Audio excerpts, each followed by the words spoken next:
ఈ కూలుస్తామంటారు కదా అపార్ట్మెంట్లు ఏంది మరి ఎట్లా? మేము కూలి వద్ద అంటున్నాము. వాళ్ళు కూలుస్తామంటే మేము వద్ద అంటున్నాము. ఇంకేంది? ప్రభుత్వం కదా, ప్రభుత్వం తలుచుకుంటే ఏదైనా చేస్తుంది. కూలుస్తారు, ఏం చేస్తారు? ప్రభుత్వం అంటే ఉపకారం చేస్తుంది, అపకారం చేస్తుంది. అది దీన్ని ప్రభుత్వం అంటారా? ఉన్న ఇండ్లు కూల్చేది ప్రభుత్వం రాజధర్మం అంటారా, రౌడీ ధర్మం అంటారా? మీరు చెప్పండి. దీన్ని రౌడీ ధర్మంగా భావిస్తున్నాం మేము. మా ఇండ్ల దగ్గర రాకుండా ఉంటే రాజధర్మం అంటాం, మా ఇండ్ల దగ్గర వస్తే రౌడీ ధర్మమే అంటాం మేము. ఎంతమంది ఉంటారు మీ ఫ్లాట్లో? మీ డబుల్ బెడ్రూమా, త్రిబుల్ బెడ్రూమా? పీపులు ఎంతమంది ఉంటారు మీరు? 11 మంది. 11 మంది ఉంటారు త్రిబుల్ బెడ్రూమ్. అంటే నా మనవలు మనవల పిల్లలు అంతా మేమే కదా. వీళ్ళు ఐకమత్యంగా ఉండరు. నా మనవలు, నా కొడుకు, కోడలు, మనవాళ్ళకి ఇద్దరు పిల్లలు, నేను 11 మంది ఉంటాం. నష్టపరిహారం ఏదో ఇస్తా అంటారు కదా, ఇది కూల్చేసి. వజ్రాల హారవద్దు, మణిహారవద్దు, మాకు మా ఇండ్లు మాకుంటే చాలయా. ఆయన హారాలకి ఎవ్వడు ఆశపడతలేడు. మా 450 పోర్షన్లు కూడా ఆశపడతలేము. మా ఇండ్లు మాకు, ఎవ్వరి ఇండ్లు వాళ్ళకు ఉంటే చాలు. నువ్వు కొత్త ఇండ్లు కట్టించే పని లేదు, పరిహారం ఇచ్చే పని లేదు. నీ పరిహారం ఎంత ఇస్తాడు? 60 లక్షలేమో, 70 లక్షలు అంటుండే కదా. మేము ఫర్నిచర్ చేపించిన విలువ కాదు. ఆనాడు 2000కు తులం బంగారు, 1500కు తులం బంగారు అమ్ముకొని కొన్నాము. ఇల్లు లోన్లు తీసుకొని కొన్నాము. ఆనాడు ఎంత విలువ ఉండే బంగారుకు? నువ్వు 60-50. నాకేమో కోపం వస్తుంది. కొంచెమన్నా రెండిట్లో ఒక్కటన్నా లేదా? ఆయనకు సిగ్గు కాకుంటే శరమో, శరం కాకుంటే సిగ్గు, రెండిట్లో ఏది లేదా?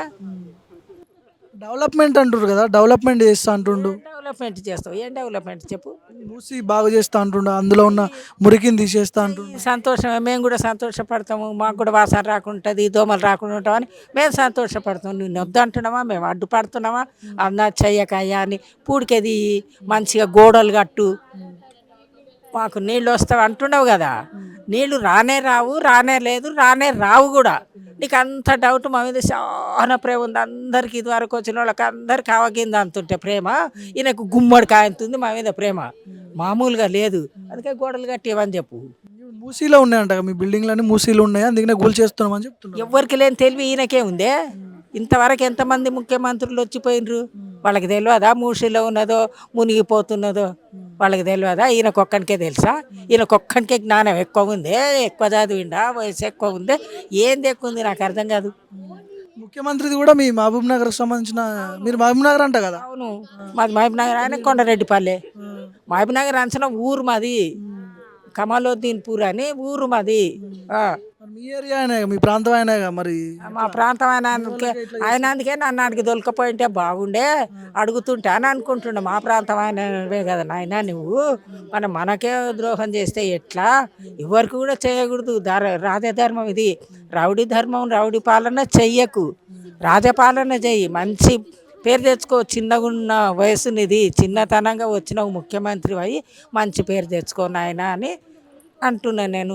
అట్లా కాదు, నేను చిన్న చిన్న మాటలకి నన్ను అంటే శిరస్రాష్టాంగ నమస్కారం, శతకోటి నమస్కారం, అనంతకోటి నమస్కారం, ఇంకా అనంతకోటి నమస్కారం కూడా పెడతా అని చెప్పిన. ఇప్పుడు ఆర్డీఓ ఏం చెప్తున్నాడు అంటే, ఎవరెన్ని మాట్లాడినా ఎవరైనా చేసినా ఇది ఆగదు, ఖచ్చితంగా కూల్ చేస్తాం, మేము వాళ్ళకి కావాల్సిన నష్టపరిహారం ఇస్తామని చెప్పి ఆర్డీఓ ప్రెస్ మీట్ పెట్టండి. అవసరం లేదు, చెప్పిన కదా. హారాలు గీరాలు అవసరం లేదు.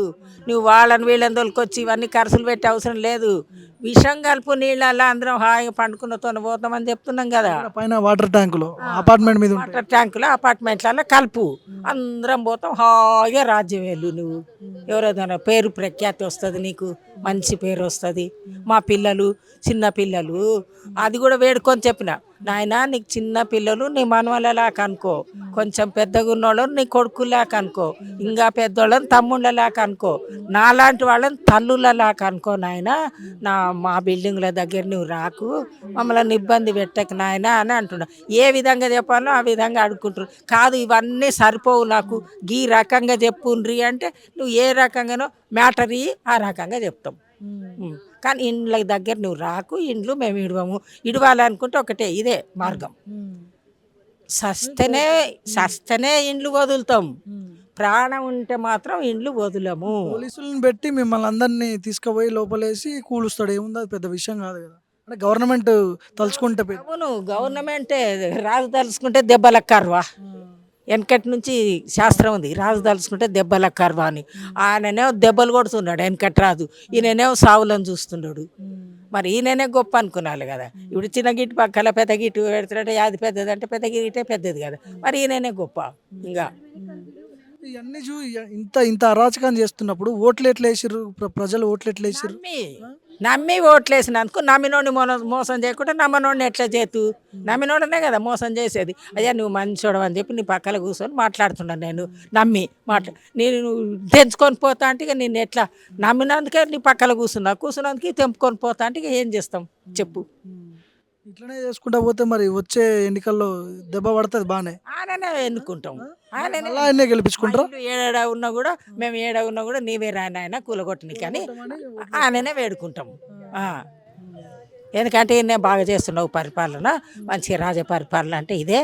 రౌడీ పరిపాలన చేస్తున్నావు, రానే మేనాక్షరం పెట్టినావు కానీ పక్క అక్షరం తీసేసినావు. ఇప్పుడు అపార్ట్మెంట్లో కూలగొట్టి విగ్రహాలు పెడితేనే డెవలప్మెంట్ అంటారు. గాంధీ విగ్రహం పెడతారా అంటుండే కదా. విగ్రహం ఉంది కదా, గాంధీ విగ్రహం ఉంది, గాంధీ సమాధి ఉంది. ఎవరో భక్తి పరులు, ఈ ముఖ్యమంత్రులంతా భక్తి పరులే. వర్ధంతి కన్నా జయంతి కన్నా వస్తారు, అంతకు తప్ప ఇంకేనా పోయినరా గాంధీ విగ్రహం కాడికి కానీ గాంధీ సమాధి కాడికి కానీ. ఈయన కూడా వచ్చి 2 సంవత్సరాలు దాటే ఎన్నిసార్లు వచ్చిండు. అంత భక్తి ఉన్నోడవు ఉన్నదాని కాడికి పోయి నువ్వు చేస్తే కదా, పూజ చేస్తే కదా రేపు ఇంకా పెద్దగా పెట్టి ఇంకా చేస్తాడు పూజ అనుకొని. ఈ కూలిస్తే, ఈ అపార్ట్మెంట్లు కూలిస్తే, మిమ్మల్ని రోడ్డు మీద వేస్తే ముఖ్యమంత్రికి వచ్చేది ఏంది? ఇందులో ఏం వస్తుంది? ఏం లాభం? ఆయననే అడగాలి, మమ్మల్ని అడిగితే మాకెట్లా తెలుస్తుంది నీ మనసు సంగతి. బిజినెస్ ఏమైనా చేద్దాం అనుకుంటుండా ఈ ల్యాండ్ మీద? ఫుడ్ స్టాల్ కానీ లేకపోతే చెప్తున్నాడు కదా పెద్ద గాంధీ బొమ్మను పెడతా అంటే పెద్ద 5,000 కోట్ల 25,000 కోట్ల, అదే 1,000 కోట్లు పెట్టి నీకేం రూపాయలు కరువు లేవు, లారీల కొద్ది ఉన్నాయి కానీ దాంట్లో తర్వాత ఇంకా కొన్ని వేసి లేకపోతే ఉన్న కాడికన్నా. ఇప్పుడు ముచ్చింతలో బంగారు పెట్టిండ్రు, నాగిరెడ్డిపల్లిలో బంగారు శివలింగం పెట్టిండు ఆయన. ఆడిపోయి నమస్కారం చేస్తున్నామా లేదా? నీ వీడ బంగారుది పెట్టు, బంగారు పెట్టు, వచ్చేటోళ్ళు అంతా వస్తారు. మూసి నది దగ్గర ఉందంటే దీని మీద స్లాబ్ అయ్యి, స్లాబ్ మీద గార్డెన్ పెట్టు, పిల్లలందరూ ఆడుకుంటారు. మా పిల్లలు కూడా నిన్ను తలుసుకుంటారు, గాంధీ తాతను తలుసుకున్నట్లు. ఈ ఆయననే ఇంతమంది ముఖ్యమంత్రులు వచ్చి కూడా ఏం చేయకపోయిరి, ఈ పక్షాలన్న చేయకపోయిరి, భక్షాలు పెట్టకపోయిరి. ఈయన వచ్చినందుకు పక్షాలన్న చేసి భక్షాలు పెట్టిపోయి మాకు అనుకుంటారు. బుల్డోజర్లు వస్తాయి అట్టుంది. బుల్డోజర్లు వస్తే ఏం చేస్తారు? పండుకుంటాం మంచిగా దూదిపట్టు మీద వండుకున్నట్లు రోడ్డు మీద వండుకుంటాము. నువ్వు ముందల డ్రైవింగ్ చేయి బుల్డోజర్కు. రేవంత్ రెడ్డినే దూలమంటున్నావు? రేవంత్ రెడ్డిని చేస్తే తోలితేనే బాగుంటుంది. అందరు ఒక పేరు చెప్పుకుంటారు కదా, అన్ని దోల రేవంత్ రెడ్డి ఇట్లా చేయించిండని. విదేశాల్లో కూడా నువ్వు ముందరుండి డ్రైవింగ్ చేసినావంటే ఇంకా ఎంత పెద్ద పేరు వస్తుంది, చాలా పేరు వస్తుంది, చాలా మంచి పేరు వస్తుంది. ఏం చెప్తావు మీ ప్రాంత ముఖ్యమంత్రికి? చివరిగా ఏం చెప్తారు? కూలగొట్టొద్దని చెప్తారా?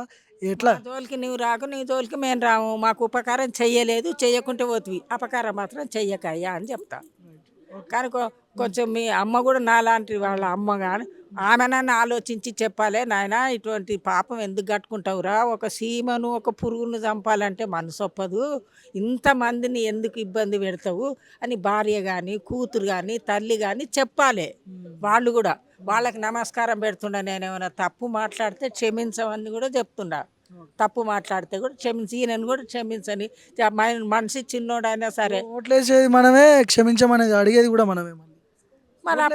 అప్పుడు వాళ్ళు మొక్కిండ్రు కదా, అప్పుడు వాళ్ళు మొక్కిండ్రు కదా, మొక్కిరు ఓట్లు అడగడానికి. ఇప్పుడు మనం మొక్కాలి. మళ్ళీ వాళ్ళ అవసరం ఉన్నప్పుడు వాళ్ళు మొక్కిండ్రు, ఇప్పుడు మా అవసరం మేము మొక్కుతాము. మా అవసరం అంటే నాకేం బిచ్చవియమని అడుగుతలేము, ఇదివరకు బిచ్చవిచ్చింది లేవు, ఊకే ఇచ్చింది లేవు, నువ్వు కట్టించింది కాదు.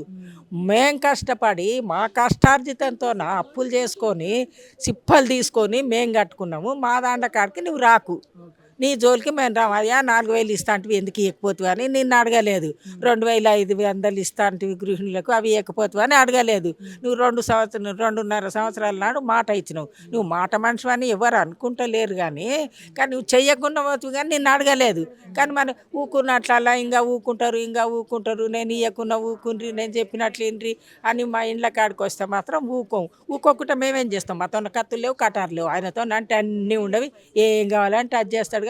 మేము ప్రజలం కదా, నమ్మి ఓటేసినాం కదా, నమ్మిన వాళ్ళని మోసం చేయకుండా నమ్మని వాళ్ళని ఎట్లా చేస్తా అని అనుకుంటున్నాడు.